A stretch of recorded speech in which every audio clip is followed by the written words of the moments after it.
Hello friends, welcome to my channel, Homeschool at Heart. Welcome especially if you are new here. Today we're going to be talking about my travel schooling must-haves. So you guys, we just took a very long car trip. We went to Sacramento from Southern California, so it's a 9+ hour car trip for a family with children. So we could probably have made it in like 6 to 7 hours, probably 7 hours. I'm not entirely sure what like the actual GPS ETA is on a trip like that, but with kids, it's at least 9 hours because you have to stop several times. Also, our car was like maybe 40 miles short of being able to get from point A to point B on one full tank of gas. So that was kind of a bummer, but you know, it is what it is.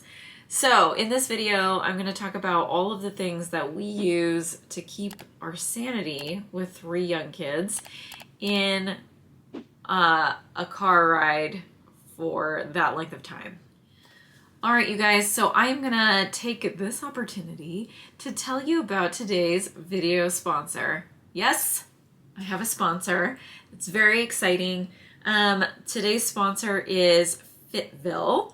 They are the makers of lots of beautiful shoes.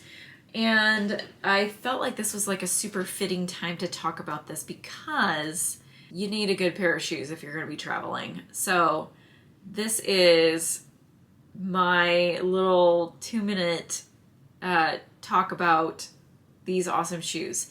So they sent me the shoes, asked me to review them here on my channel. I have spent months making sure that I wanted to say nice things about these shoes, and guys, I really love them. So they come with this handy dandy little book that talks about your feet and why their shoes are awesome. And I'm going to talk about them in this. I'm going to read a little bit about it because I don't want to misquote them. So I have weird feet. And not everybody wants to hear about feet, but I have a little bit of weirdness with my feet. Not terrible. Like on my big toe, I feel like my toe kind of goes up at the end. And so not a lot of shoes are comfortable to me. These particular shoes, like I have their tennis shoes. They have a lot of choices, but I picked these pink, tan, and white ones because I thought they were super cute. And I also picked these hiking boots because of Lake Isabella and wanting to go do some national park kind of stuff. These shoes, this is one of their selling points, is that they have a wide toe box. These are actually really great for orthopedic needs. All of their shoes. They all have a wide toe box. They all have a shock absorbing pad in the heel so that you don't have friction when you're walking, all of that. They also have a heel ring that goes around your heel to make sure that it's not like wobbling back and forth inside of your shoe. They have anti-skid rubber. It really does work. It's not slippery at all. I even wore these hiking boots to the snow this year, and I'll show some footage of that. And they were so great. They also like have a lot of ankle support, all of the things that I felt like I needed to feel really good about hiking and even wandering around in the ice and the snow. These shoes really made me feel good about doing all of those things. So I have a code that you can use in the description box. So if you click through that link, use my code, it'll take you to the Fitville website where you can see all of their awesome product and get a little discount. Okay, you guys, so back to the topic at hand. All of the things that we use in the car to make our trip successful and fun. We play audiobooks. So we were learning about California history this year and got to the end of our literature guide with Beautiful Feet books. And it was terrific, by the way. If you are studying California history, highly recommend. And one of the next things that we were supposed to read was Esperanza Rising. So we chose to read that or listen to that in the car. It was phenomenal, you guys. So good. Everybody was so excited about it every time we put it on.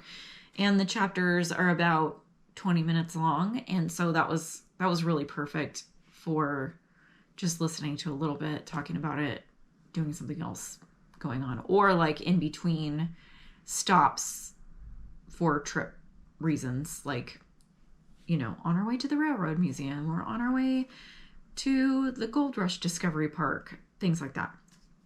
So we also listened to Yodo players. We have little Yodo players, if you don't know, are little audiobook players that you can plug headphones into. They come with little, well, they don't come with the cards, but they play little cards that have audiobooks on them. My kids love those, and it's nice when they don't all want to listen to the same thing. We also listened to music, and then I had a basket full of activities for the kids to do. So things like, a couple of these are from Usborne. I'll try to link everything below in the description box, but this is a travel pocket puzzle book with word searches and crossword puzzles and number problems. We have always times tables, practice pads. So this has some fun games and activities to help learn times tables and, you know, keep that from falling out of their brains. And then another Usborne activities, 100 things to do on a car trip. So another puzzle type book. Charlotte is very into Mad Libs right now. So we got in some grammar with our Mad Libs, and she really enjoyed doing that. We have coloring books, both difficult and none, depending on what they feel like doing or how bumpy the road is. And then we had some sticker by numbers. These are just from Amazon.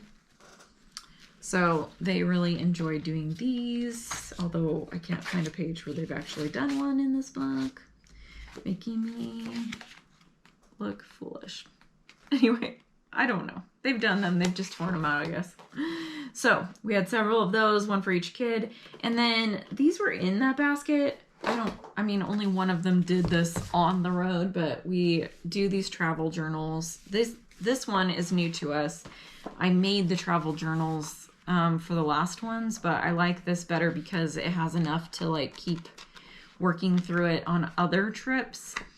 So this one's Charlotte's. So it has places to visit. We are with a charter school also, so I like to show that learning actually did take place because we're going during the school year.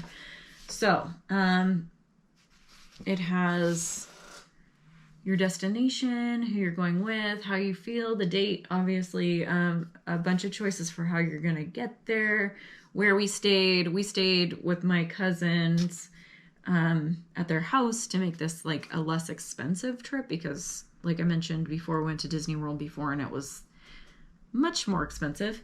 There's a weather report, something that you saw, ate, heard, smelled, touched, favorite moments. This page has draw a picture of something, my stories and memories, and something I learned on at this place.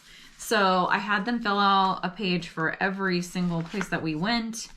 We usually did it just like that evening after we got back so that everything was still fresh in their minds, but one of them did fill it out in the car.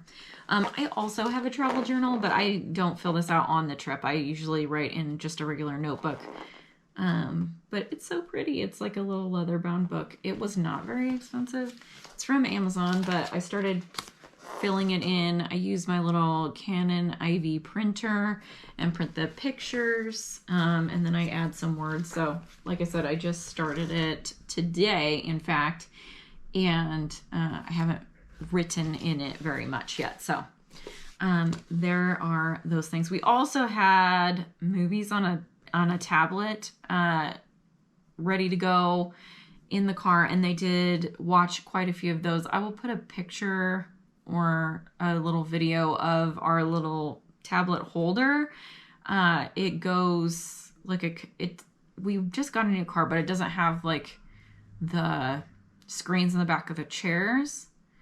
So we just brought our regular iPad and we bought a holder for it that connects to the front seats of the car, like just on the headrest bars, and it holds it across and then just holds on to the tablet, and we could plug it into the USB ports in the car. So I will show you guys how that works. It worked great. My only thing about it that I would have liked was if we had gotten some way for headphones to work with it, because it was a little bit loud for the people in the front seat to, like, Tim and I couldn't really have any kind of meaningful conversation when the movies were playing in the car. So that is a suggestion. If you're going to play movies, have a way for the kids to be able to hear it. Maybe a Bluetooth speaker that we could have just put farther back in the car instead of like the speaker being right behind my head. So that's what I would probably have chosen to have done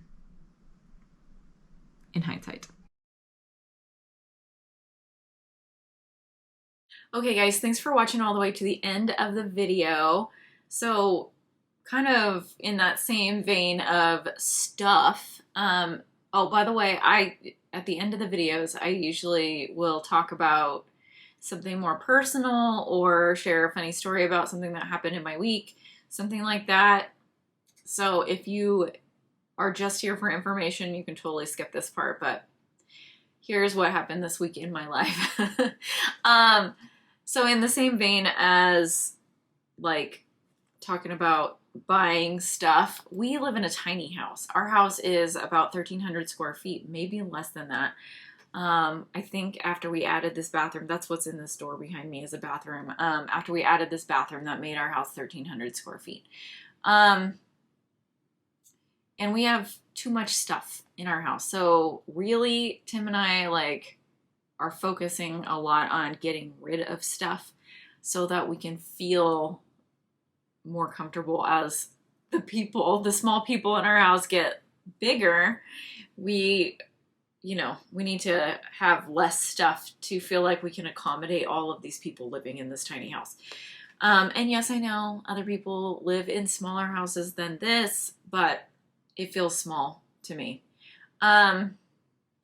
So my kids, I was not expecting my kids to do this for themselves, but they decided that they were going to go through their room and start taking things out to get rid of and go to charity. They chose different stuff, guys, than I would choose. When I go through their room, the very first thing is like anything that's broken, anything that's like a Happy Meal toy or things like that, stuff that they get from when they do Awana. They have a store at the end of the year and they get to buy lots of little knick-knacky things with award money that they've gotten from memorizing verses and stuff like that. So it's a lot of junky stuff, to be honest. Sometimes they come home with things that are really good quality, but that's not what we're really expecting from the Awana store. So anyway, prizes that they've gotten from things, birthday party favors, all that stuff. That's the stuff that goes first. And then I'll sort through things like stuffed animals and other toys that we've spent money on and, things like that. Stuff that they don't play with anymore. But they went through all of their stuffed animals, which one of my kids is a huge stuffed animal loving kid. And so she has a lot of stuffed animals, but she plays with them all. So, the first thing they go through is their stuffed animals. And you guys, do you ever have this where you're just like, don't throw that away? That was my experience this week, but I held it back and was like, okay, if you're not going to miss it, it's fine. You can totally get rid of that. So anyway, it was rough, guys, but I let them get rid of some stuff that I really thought was treasures to them, but I guess I'm wrong. So anyway, that is my story for you this week. And I hope you enjoyed this extra content for the week. And I will see you guys next week with a video about the Sacramento Railroad Museum.